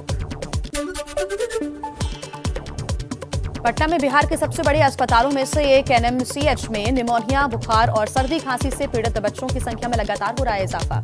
लेकिन कम पड़ रहे हैं बच्चों के लिए बेड। एक बेड पर 2-2 बच्चों का इलाज हो रहा है।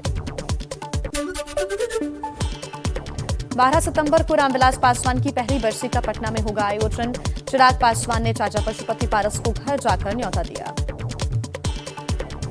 पश्चिम बंगाल में उपचुनाव के ऐलान के बाद से सियासी गहमागहमी फिर से तेज हो गई है। देखिए बंगाल में क्या नया हो रहा है। पश्चिम बंगाल में सीएम ममता बनर्जी भवानीपुर सीट पर उपचुनाव के लिए आज से प्रचार शुरू करेंगी। 30 सितंबर को मतदान और 3 अक्टूबर को नतीजे आएंगे। पश्चिम बंगाल के भवानीपुर के उपचुनाव में ममता बनर्जी को कांग्रेस का समर्थन। सूत्रों के मुताबिक कांग्रेस ममता के खिलाफ उम्मीदवार नहीं उतारने का फैसला लिया है। हालांकि प्रदेश इकाई उम्मीदवार उतारने के पक्ष में है। तो चलिए अब आपको पहाड़ी राज्य उत्तराखंड में कुदरत के कहर से जुड़ी कुछ खबरें और तस्वीरें दिखाई। उत्तराखंड के नैनीताल में गर्ल्स हॉस्टल के नीचे की जमीन लगातार धंसने से दहशत का माहौल। एक हॉस्टल खाली कराकर छात्राओं को दूसरे हॉस्टल में रखा गया। जमीन धंसने से हॉस्टल में कई जगह दरारें पड़ी। ऋषिकेश में रानी पोखरी पुल फिर से टूटा। रात में तेज बारिश के बाद बह गया था पुल, जिससे आवाजाही पूरी तरह से ठप हुई। प्रशासन ने कुछ समय पहले फिर से इस पुल को बनवाया था। वैकल्पिक मार्ग भी बह गए। रुद्रप्रयाग जिले में भारी बारिश से जगह जगह लैंडस्लाइड। बद्रीनाथ हाईवे भी कई जगह पहाड़ी हिस्से टूटे, रास्ते बंद, सैकड़ों लोग फंसे। रुद्रप्रयाग में पहाड़ी मलबा गिरने से जेसीबी और कई मशीनों को भी पहुंचा नुकसान। अलकनंदा और मंदाकिनी नदियों का बढ़ा जल स्तर भी खतरा बना। बेलड़ी पुल के नीचे शिव मूर्ति जलमग्न हुई। कर्णप्रयाग में पहाड़ों से गिरे मलबे ने कई घर, दुकानें और होटलों को नुकसान पहुंचाया। लोगों ने कहा जैसे तैसे बचे। प्रशासन की ओर से बहुत देर से मिली मदद। वहीं दक्षिण भारत में भी बादल ऐसे ही बरस रहे हैं कि कई जिले पानी पानी हो गए। देखिए कहां कहां से आई है पानी की परेशान कर देने वाली तस्वीरें। तेलंगाना का वारंगल जिला पिछले हफ्ते भर से ही हो रही है यहां भारी बारिश की वजह से काफी बेहाल है। सड़कें और कई इलाके जलमग्न। प्रशासन ने रेड अलर्ट जारी किया। निचले इलाके खाली कराने को कहा है। वारंगल में स्कूल से लौटती 3 बच्चियों को लोगों ने बहने से बचाया। रस्सी की मदद से बाहर निकाला। दूसरे इलाके में बाइक सवार किसी तरह बहने से बचा, लेकिन उसकी बाइक बह गई। तेलंगाना के करीमनगर जिले में भी भारी बारिश ने कई इलाकों को जलमग्न किया। घरों में पानी घुसने से दिक्कतों से जूझ रहे हैं लोग। तेलंगाना के राजन्ना सिरसिला जिले में पिछले 3 दिन से हो रही भारी बारिश की वजह से शहर का बुरा हाल हो गया है। कारों को बहने से बचाने के लिए कई लोगों ने पिलर के सहारे मोटी रस्सियों से उन्हें बांधा। अफगानिस्तान में तालिबान की नई सरकार का गठन हो गया है। पूरी दुनिया की नजर इस वक्त तालिबान पर टिकी हुई है कि वो देश को कैसे चलाएंगे। नई कैबिनेट के सामने आने के बाद तालिबान की तरफ से बयान जारी कर सरकार की प्राथमिकताओं का खुलासा किया गया है। क्या कुछ कहा है वो अब हम आपको बता देते हैं। देखिए, अफगानिस्तान की धरती को दूसरे देशों के खिलाफ इस्तेमाल नहीं करने दिया जाएगा। साथ ही कहा गया है अर्थव्यवस्था को मजबूत, समृद्ध, विकसित बनाने के लिए सभी संसाधनों का इस्तेमाल का ऐलान किया गया है। गरीब और बेरोजगारी से निपटने के लिए बिजनेसमैन, उद्योगपतियों से मदद मांगी जाएगी। साथ ही ऐलान किया गया है कि मीडिया बेहद अहम है। मीडिया की स्वतंत्रता और सुचारू संचालन का आश्वासन दिया गया है। इसके अलावा मानवाधिकारों की सुरक्षा के लिए इस्लामिक अमीरात जरूरी कदम उठाएगा। तालिबान की ओर से कहा गया, हमारी प्राथमिकता सभी को धार्मिक और वैज्ञानिक शिक्षा देना है। किसी को भविष्य की चिंता नहीं करनी है। हमें अपने लोगों की समस्याओं का अंदाजा है। इसके अलावा सभी पेशेवर लोगों को सुनिश्चित किया जाता है कि हमें उनकी कद्र है, ये भी तालिबान की ओर से कहा गया है। साथ ही कहा गया है कि लोगों को देश छोड़ने की जरूरत नहीं है, हमें किसी से कोई दिक्कत नहीं है। और इसके अलावा तालिबान की ओर से कहा गया कि लोगों का इस सिस्टम को मजबूत बनाने में बेहद अहम रोल है जो वो निभाएं। तो वहीं अफगानिस्तान में तालिबान की सरकार बनने के बाद अब नेशनल रेजिस्टेंस फ्रंट की ओर से पहला बयान भी सामने आया है। एनआरएफ की ओर से जारी बयान में कहा गया है कि अफगानिस्तान में बनी सरकार पूरी तरह से असंवैधानिक है और ये अफगानी अवाम के खिलाफ है। हमारी सेना तालिबान के खिलाफ अपना अभियान जारी रखेगी। और इसके साथ ही एनआरएफ ने दुनिया के देशों से अपील की है कि दुनिया के देश तालिबान को फिलहाल मान्यता ना दें। और इसके साथ ही रेजिस्टेंस फ्रंट ने कहा है कि जल्द ही वैकल्पिक सरकार का ऐलान भी किया जाएगा।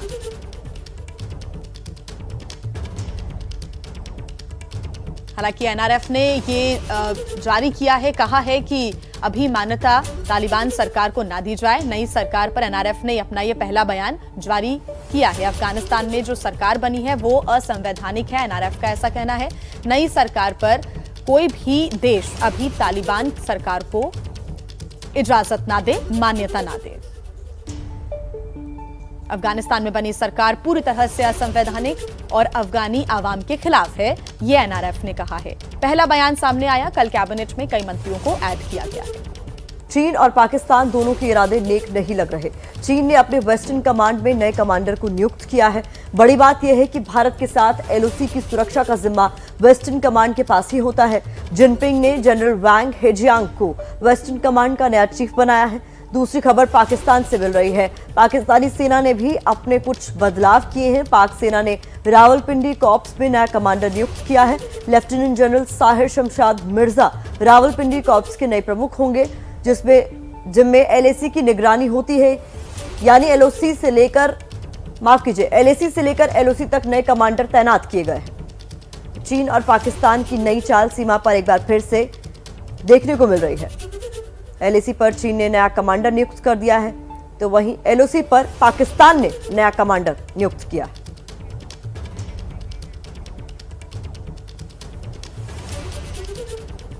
हरियाणा और करनाल के किसान आंदोलन की बात कर लेते हैं। हरियाणा के करनाल में किसानों और प्रशासन के बीच टकराव बढ़ता जा रहा है। किसान मिनी सचिवालय का घेराव करके बैठे हैं। रात में ही किसानों का धरना खत्म नहीं हुआ और डीसी दफ्तर के बाहर ही रात को लंगर लगाए गए। हालात को देखते हुए मौके पर भारी तादाद में सुरक्षा बल को तैनात कर दिया गया। एहतियात के तौर पर मोबाइल और इंटरनेट सेवाओं पर पाबंदी एक दिन के लिए और बढ़ा दी गई।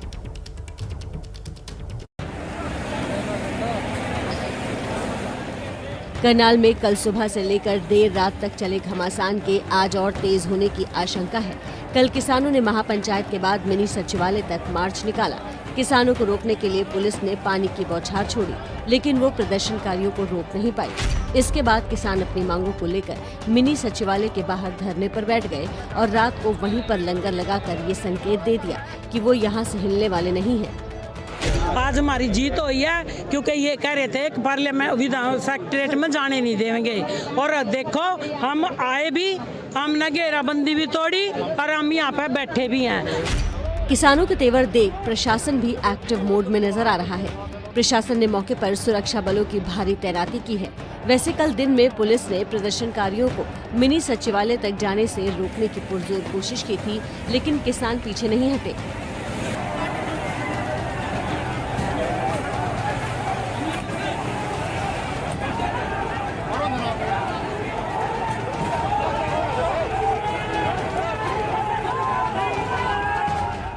हजारों की संख्या में करनाल के जिला सचिवालय का घेराव करने वाले किसानों का कहना है कि जब तक एसडीएम पर कार्रवाई नहीं होगी तब तक वो यहीं बैठे रहेंगे। दरअसल 28 अगस्त को करनाल में किसानों पर जो लाठीचार्ज हुआ था, उसके विरोध में महापंचायत बुलाई गई है। लाठीचार्ज में एक किसान की मौत हुई थी। मृतक किसान के परिवार को 25 लाख मुआवजा और परिवार के सदस्य को सरकारी नौकरी की मांग की जा रही है। लाठीचार्ज कराने वाले एसडीएम को निलंबित करने की मांग भी किसान कर रहे हैं। कोई कलवल बता देगा प्रशासन, हमारे कहने से थोड़ा, हमारा गेट पर कब्जा हो गया। अब तो आराम से बैठ के बात कर लेंगे, तो आराम करेंगे यहाँ, अपना कपड़ा लत्ता मंगवाने, खाने पीने का इंतजाम कर लेंगे बात, हमें तय करके बताएगा क्या बताना। घेराव से पहले प्रशासन से किसान नेताओं की कई दौर की बातचीत हुई, जो बेनतीजा रही। करनाल में सुरक्षा के मद्देनजर धारा 144 लागू कर दी गई है। मोबाइल और इंटरनेट सेवा पर रोक आज रात 12 बजे तक बढ़ा दी गई है। किसानों के प्रदर्शन को लेकर विपक्ष ने एक बार फिर सरकार पर हमले तेज किए हैं। मोदी जी, खट्टर साहब, जब आप दोहा जाकर तालिबान से बात कर सकते हैं, तो देश के धरती पुत्र अन्नदाता किसान से क्यों नहीं? देखिए, ऐसा होता है, आंदोलनों में तो बहुत सारी मांगे की जाती हैं। अब वो क्या करना है क्या नहीं करना वो हम सोचेंगे। मिनी सचिवालय के बाहर धरना दे रहे किसानों ने जिस तरह दरियां बिछा ली हैं, उससे साफ है कि यहाँ भी दिल्ली बॉर्डर की तरह लंबे वक्त तक डटे रहने का इरादा लेकर आए हैं। अगर सरकार ने प्रदर्शनकारियों से बातचीत का कोई रास्ता नहीं निकाला तो खट्टर सरकार के लिए नई मुसीबत खड़ी हो सकती है।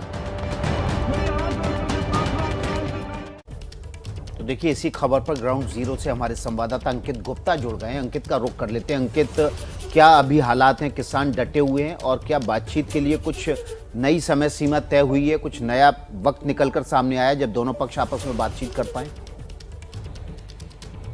विकास, फिलहाल बातचीत रुक गई है। जो गतिरोध है वो उसी तरह से बना हुआ है, एक तरह से डेडलॉक की सिचुएशन हो गई है। क्यों?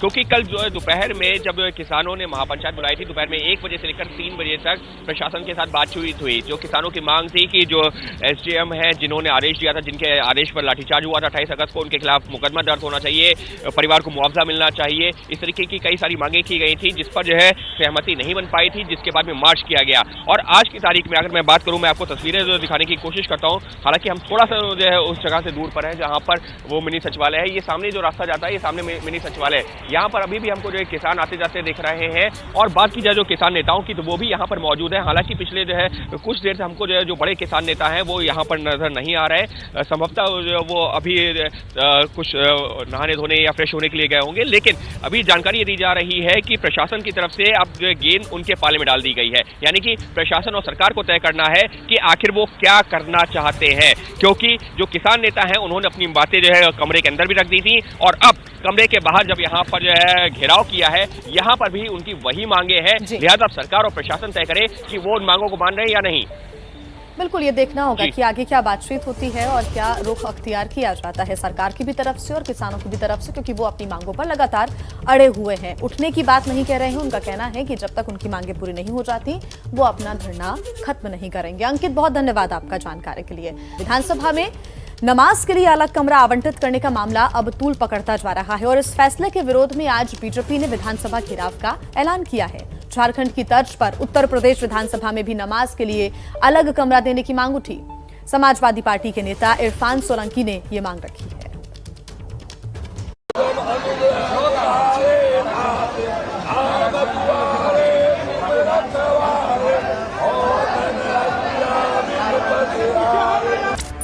झारखंड विधानसभा परिसर में हनुमान चालीसा का पाठ करके बीजेपी विधायकों ने विधानसभा अध्यक्ष के उस फैसले पर विरोध जताया जिसके तहत नमाज के लिए अलग कमरा आवंटित किया गया है। लेकिन इस मुद्दे पर विरोध और राजनीति यहीं थमती नजर नहीं आ रही। नमाज पढ़ने के लिए कमरा आवंटित करने का मामला झारखंड हाईकोर्ट पहुंचा।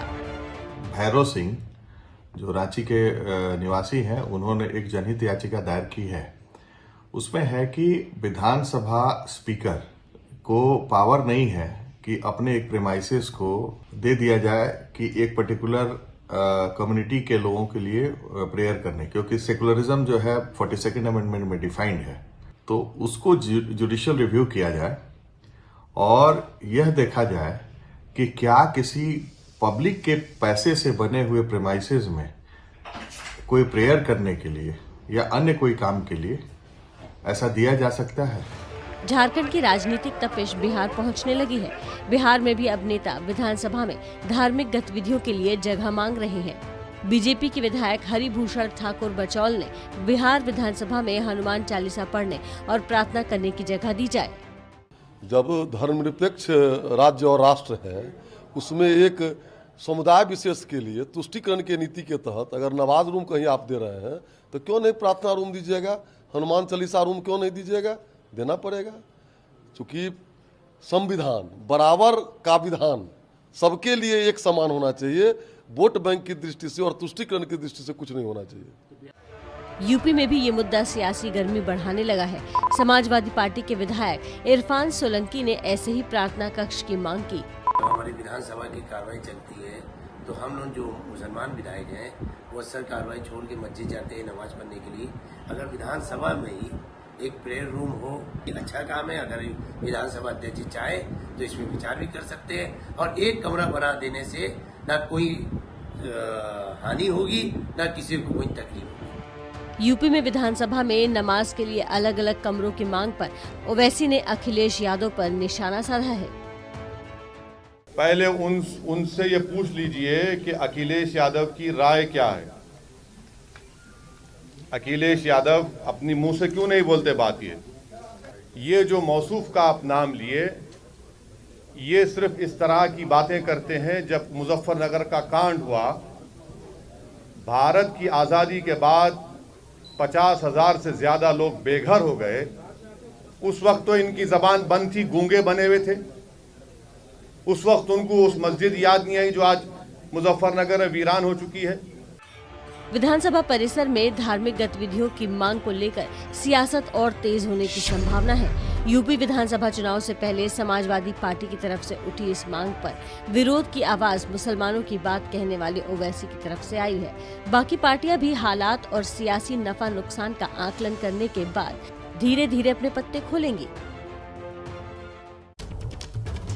तो उत्तर प्रदेश में ये घमासान अब राजनीतिक रंग लेता हुआ नजर आ रहा है। इस पर हमारे साथ जुड़ रहे हैं लखनऊ से हमारे संवाददाता रणवीर। आइए उनसे अपडेट्स हम ले लेते हैं। रणवीर, झारखंड, बिहार समेत अब उत्तर प्रदेश में भी राजनीतिक रंग लेता हुआ ये मुद्दा जरूर नजर आ रहा है और ऐसा लगता है कि ये मुद्दा तुष्टीकरण की राजनीति को ज्यादा प्रोत्साहित कर रहा है। देखिए, यूपी में 5 महीने बाद चुनाव होने हैं और चुनाव से पहले हर कोई अपने अपने एक गणित सेट करने में लगा है। ये किसी राजनीतिक दल की मांग नहीं है, एक विधायक की मांग है। समाजवादी पार्टी के विधायक है इरफान सोलंकी, उनकी मांग है और यही वजह है कि पार्टियां अभी खुलकर इस पर बोल नहीं रही हैं, क्योंकि जिस तरह की बीजेपी की राजनीति है, हिंदुत्व की राजनीति है, ऐसे में अगर आप विपक्ष की राजनीति को देखें तो सॉफ्ट हिंदुत्व की राजनीति नजर आती है। कल मायावती ने जिस तरह से कार्यक्रम किया, उसमें शंखनाद हुआ, मंत्रोच्चार हुआ, और अखिलेश यादव की भी राजनीति आप देखिए तो वो कामतगिरी की परिक्रमा भी करते हैं और मंदिरों में भी जा रहे हैं और साथ ही मुसलमानों को भी अपनी ओर खींचने की कोशिश पे लगे हैं। ऐसे में विधानसभा में नमाज के लिए अलग रूम बनाए जाने को लेकर के कोई राजनीतिक दल खुल करके समर्थन करता फिलहाल दिखाई नहीं दे रहा। ओवैसी भी जो कि मुस्लिमों की राजनीति करते हैं, उनसे भी जब हमने कल सवाल पूछा तो उन्होंने कहा कि पहले अखिलेश यादव अपनी राय बताएं, यानी कि ओवैसी खुलकर इस मामले में फिलहाल बोलने से बचते रह रहे हैं। लेकिन ये ज़रूर है कि जिस तरह की इरफान सोलंकी ने मांग उठाई है, उसको देखते हुए आगे इस पर चर्चा ज़रूर होगी, राजनीतिक बहसबाजी होगी। हालांकि होने की कोई गुंजाइश नहीं है, क्योंकि संवैधानिक जगह है और संविधान इस तरह की चीज़ों की परमिशन नहीं देता है। ऐसे में भले ही विधानसभा में कुछ बने या ना बने, लेकिन एक राजनीतिक मांग करके चर्चा जरूर छेड़ दी है इरफान सोलंकी ने और इसका असर आने वाले दिनों में दिखाई देगा। बिल्कुल, अगले साल उत्तर प्रदेश में विधानसभा के चुनाव भी होने हैं। बहुत शुक्रिया रणवीर इन तमाम अपडेट्स के लिए।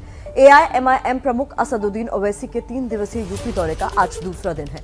आज वो सुल्तानपुर में जनसभा करेंगे। कल उन्होंने अयोध्या में अपनी रैली के दौरान यूपी के मुसलमानों को साधने की कोशिश की। इस दौरान उनके निशाने पर बीजेपी से ज्यादा समाजवादी पार्टी रही। ओवैसी का अयोध्या दौरा उनके आने से पहले उनके फैजाबाद नाम लेने के चलते विवादों में था। नाम के बहाने ही ओवैसी ने यूपी के सीएम पर निशाना साधा।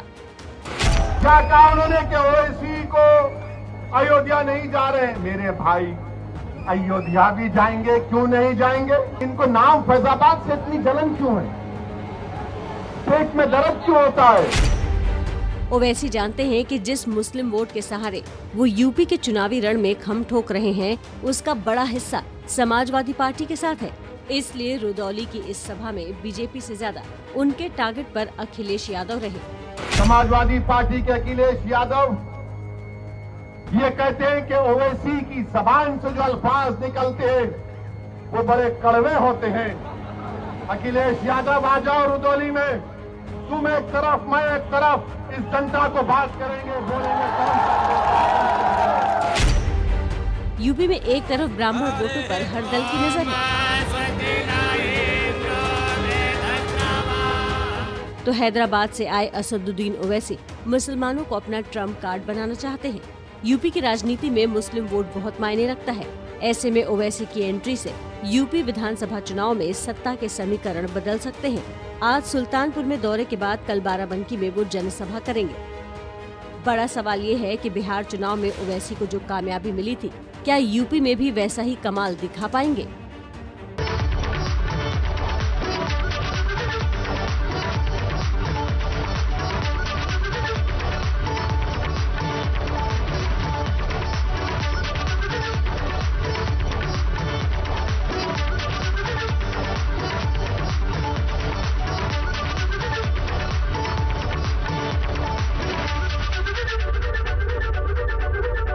जिया विकास, ये वक्त हो गया है हमारे और दर्शकों के पसंदीदा आज के कार्टून सेगमेंट का। इरफान जी हमारे साथ स्टूडियो में मौजूद है, उन्होंने अपना कार्टून बना भी लिया है। इरफान जी, कार्टून बड़ा दिलचस्प है आपका, क्योंकि पश्चिम बंगाल में उपचुनाव हो रहे हैं, भवानीपुर से खुद ममता बनर्जी चुनाव मैदान में है, तो आपने व्हीलचेयर जो है चुनाव मैदान में उतार दी है। आपने सही कहा, ममता बनर्जी जब भी चुनाव प्रचार करते हुए मुझे नज़र आती हैं तो मुझे उसके साथ में अचानक ही ये व्हीलचेयर भी नज़र आती है। तो जब भी मैं बनाता हूँ तो मुझे लगता है कि मैं उनको चुनाव प्रचार करते हुए बनाऊं तो व्हील चेयर भी बनाऊं। विकास जी इसके ऊपर बहुत अच्छा प्रकाश डालेंगे। इरफान भाई हमेशा मुझे फंसा देते हैं, लेकिन देखिए इस बार ममता बनर्जी फंसी हुई बिल्कुल नहीं है। पिछली बार चुनाव में उनको लग रहा था सहारे की ज़रूरत है तो व्हील चेयर का सहारा लिया था, लेकिन इस बार उनको स्मूथ केक वॉक मिलने वाली है और चुनाव में कोई संशय नहीं है, चुटकी ज़रूर ले सकते हैं इरफान। क्या बात है, ये हुई ना बात, इसीलिए मैंने कहा था कि इस कहानी को पूरा आप ही करेंगे। तो आप देखते रहिए, मास्टर क्लास कल हमारी इसी वक्त होगी, आपके सामने मेरे साथ में रहिए। इस बार भी आपको कुछ नए टिप्स बताने वाला हूँ, बहुत ज़रूरी हैं। एबीपी न्यूज़ ने ये व्यवस्था की है कि आपको कार्टून दिखाने के साथ साथ कार्टून बनाना भी सिखाएं। इस वक्त एक बड़ी खबर आ रही है पंजशीर से। अफगानिस्तान के तेहरान टाइम्स ने सूत्रों के हवाले से दावा किया है कि तालिबान ने अहमद शाह मसूद के मकबरे को तोड़ दिया। मशहूर guerrilla commander Ahmad Shah Massoud northern alliance के नेता थे। अहमद मसूद के पिता थे जो तालिबान विरोधी हैं और एनआरएफ के प्रमुख हैं। अहमद शाह मसूद को लॉयंस ऑफ पंजशीर के नाम से भी जाना जाता था। इस वक्त ये बड़ी खबर आ रही है कि तालिबान ने पंजशीर में अहमद शाह मसूद की मकबरे को तोड़ दिया। ये तस्वीरें आपके सामने पंजशीर की, उस जगह की, उस मकबरे की जो अहमद शाह का मकबरा है पंजशीर में, उनको तोड़ दिया है तालिबान ने। बहुत ही शर्मनाक हरकत तालिबान की ओर से की गई है। इस पर जो भी प्रतिक्रिया होगी आगे आप तक पहुंचाएंगे। फिलहाल नमस्ते भारत में इतना ही। आगे कल फिर मुलाकात होगी। नमस्ते भारत।